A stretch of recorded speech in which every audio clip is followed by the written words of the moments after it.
मावशी तुमचं नाव काय? पद्मा कचरदास आदाट, पद्मावती कचरदास आदाट. कुठे राहतात तुम्ही? माळीवाडा शिवला, नगर जिल्हा आहे. नगर जिल्हा. इथे येण्यापूर्वी काय त्रास होतो तुम्हाला? माझा डावा पाय पूर्ण दुखायचा, म्हणजे गुडघ्यापासून खाली. हो. आणि गुडघ्याच्या खालची जी जागा आहे ना ती अशी शिर आकडत होती आणि पूर्ण शिर दुखायची इथपर्यंत. चालायला पण त्रास व्हायचा खूप, लंगडतच चालायची. आता कसं आहे? आता फरक वाटलाय मला, जवळजवळ 90% फरक आहे. इथे दवाखान्यात काय ट्रीटमेंट दिली तुम्हाला? बस्ती दिली मला. त्याने कसं वाटलं तुम्हाला? त्यांनी खूप फरक वाटला आणि रक्तमोक्षण पण केलं. हो. त्यांनी तर खूपच फरक वाटतोय. म्हणजे फरक वाटतो म्हणजे काय? बरं वाटतंय मला. चलताना पहिले हो. त्रास होतो का? जड पाय होता ना तो आज कालगा वाटतोय. आकडण होती ती आकडण बंदच झाली ती. अच्छा अच्छा.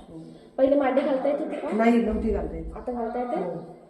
पहिले चलताना आखडत होतो पाय. हो. आता आता नाही आकडत. आता नाही आखडत. किंचित 10% थोडासा, म्हणजे 90% मला फरक आहे. आधी शिरा कशा होत्या तुमच्या? फुगलेले होते. फुटलेल्या होत्या. आता आता कमी झाले एकदम. फुटलेल्या कमी झाले. हो. अच्छा. किती दिवस झाले तुम्ही इथे ट्रीटमेंट? 12 दिवस झाले. 12 दिवस झाले. 12 दिवसातच एवढा फरक हो. झाला ना? बरं, ठीक आहे.